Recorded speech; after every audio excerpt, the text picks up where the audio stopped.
ಅವ್ರ ಫೋಟೋ ಇಟ್ಕೊಂಡು ಉತ್ತರ ಪ್ರದೇಶದಲ್ಲಿ ಸರ್ಕಾರದಲ್ಲಿ ಬರ್ತಕ್ಕಂಥ ಪ್ರಯತ್ನ ಆಗ್ತದೆ.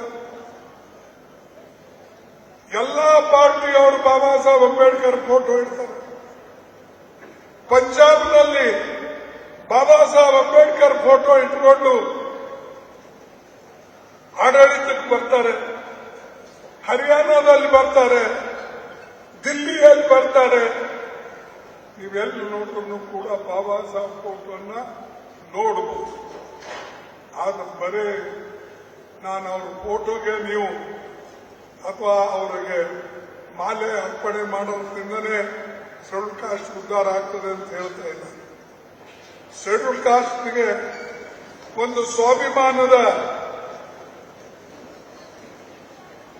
ಸ್ವಾಭಿಮಾನ ತರ್ತಕ್ಕಂಥದ್ದು, ಅವ್ರ ಬಳಿ ಮೂಡಿಸ್ತಕ್ಕಂಥದ್ದು ಯಾರಾದರೂ ಮಾಡಿದ್ರೆ ಅದು ಬಾಬಾ ಸಾಹೇಬ್ ಅಂಬೇಡ್ಕರ್ ಅವರು ಮಾಡಿದ್ದು ಹೊರತಾಗಿ ಬೇರೆ ಯಾರು.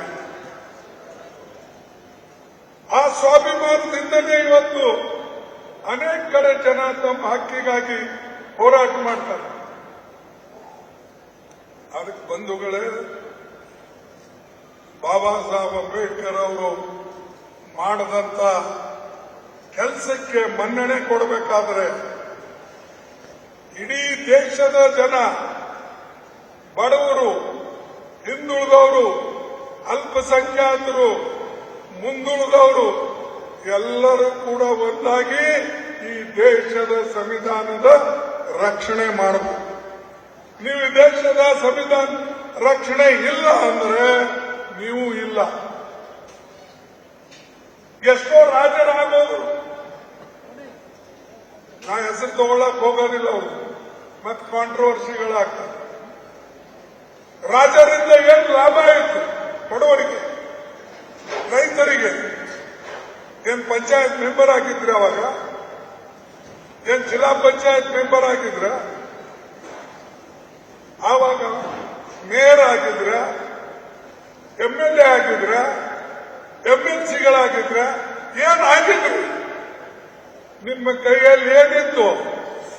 ರೈತರ ಕೈಯಲ್ಲಿ ನೇಗಲು, ದಲಿತರ ಕೈಯಲ್ಲಿ ಕಸ ಕೂಡ್ಸಕ್ಕೆ ಝಾಡು. ಇದು ಬಿಟ್ರೆ ಏನಿತ್ತು ನಿಮಗೆ ರಾಜರ ಕಾಲದಲ್ಲಿ? ಬಡ ರೈತರಿಗೂ ಏನೂ ಇರಲಿಲ್ಲ.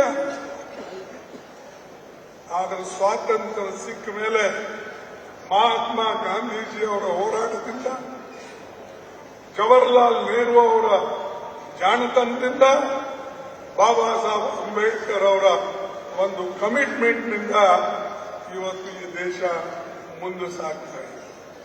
ಕೆಲವು ಜನ ಈಗ ಹೊಸದಾಗಿ ಕೆಲವು ಬಂದಿದ್ದಾರೆ, ಅವರಿಗೆ ಹಿಂದಿಂದೇನೂ ಗೊತ್ತಿಲ್ಲ. ಬಾಬಾ ಸಾಹೇಬ್ ಅಂಬೇಡ್ಕರ್ ಮಾಡಿದ್ದು, ಪಂಡಿತ್ ಜವಾಹರ್ಲಾಲ್ ನೆಹರೂಜಿ ಅವರು ಮಾಡಿದ್ದು ಅವರು ಲೆಕ್ಕಕ್ಕೆ ತಗೊಳ್ಳೋದಿಲ್ಲ. ಅವ್ರಿಗೆ ಬರೀ ಚುನಾವಣೆ ಮತ್ತು ಚುನಾವಣೆ ಬಿಟ್ರೆ ಅವರು ಬೇರೆ ಏನು ಮಾಡೋದಿಲ್ಲ. ಅದಕ್ಕಾಗಿ ನಾನು ನಿಮಗೆ ಕೇಳ್ಕೊಳ್ತೇನೆ, ಚುನಾವಣೆ ಒಂದು ಕಡೆ ಇರಲಿ, ಅದು ನಮಗೆ ಪೊಲಿಟಿಕಲ್ ಪವರ್ ಸಿಗ್ತದೆ ಅದರಿಂದ.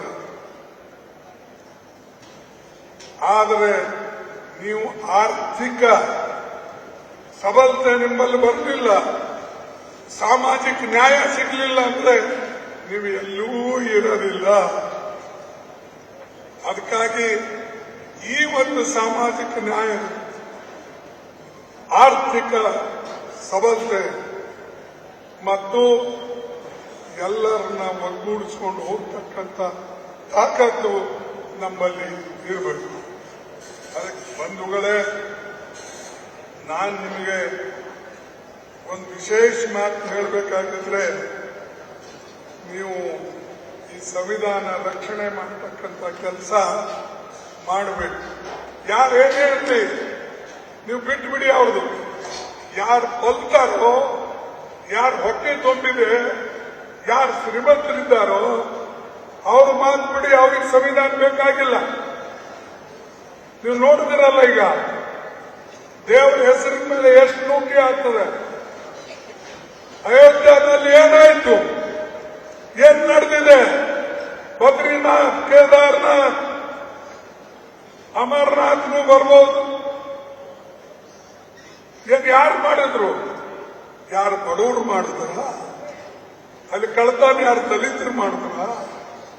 ಯಾರು ಹೋಗಿ ರೈತರು ಮಾಡಿದ್ರ? ಯಾರು ಮಾಡಿದ್ರು? ಯಾರು ಬದುಕಂತ ಸಮಾಜ ಇತ್ತು, ಯಾರ್ಯಾರು ದೊಡ್ಡ ದೊಡ್ಡ ಸಮಾಜ,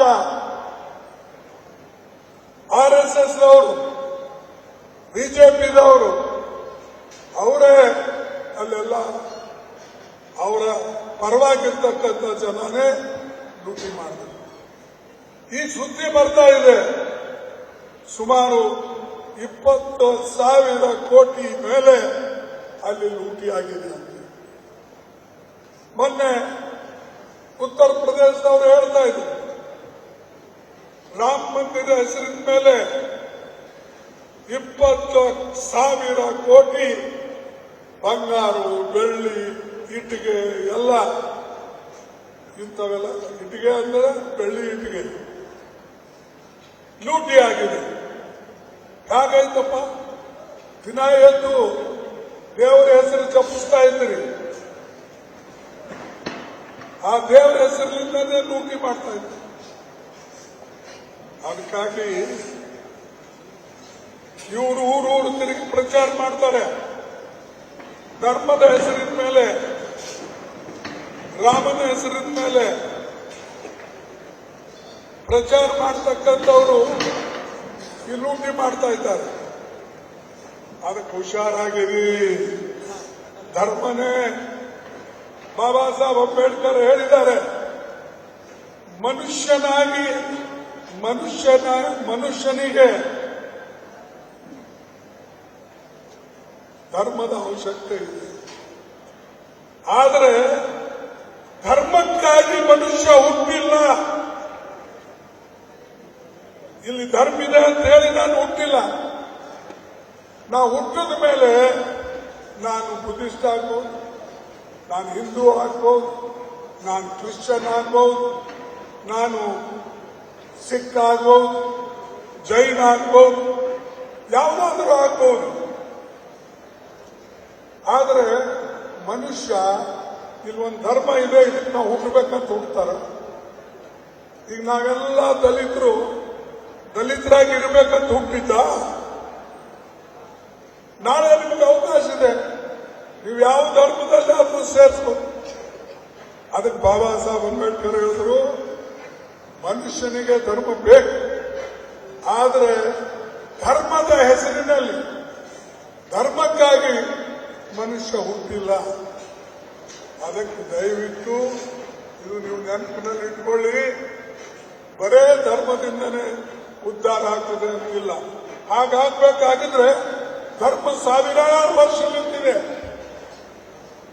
ಮತ್ತೆ ಯಾಕೆ ನಮ್ಮ ಉದ್ಧಾರ ಆಗಿಲ್ಲ? ಸ್ವಾತಂತ್ರ್ಯ ಸಿಕ್ಕ ಮೇಲೇನೆ ನಾವೇ ಕಡ್ತಾ ಇದ್ದೇವೆ.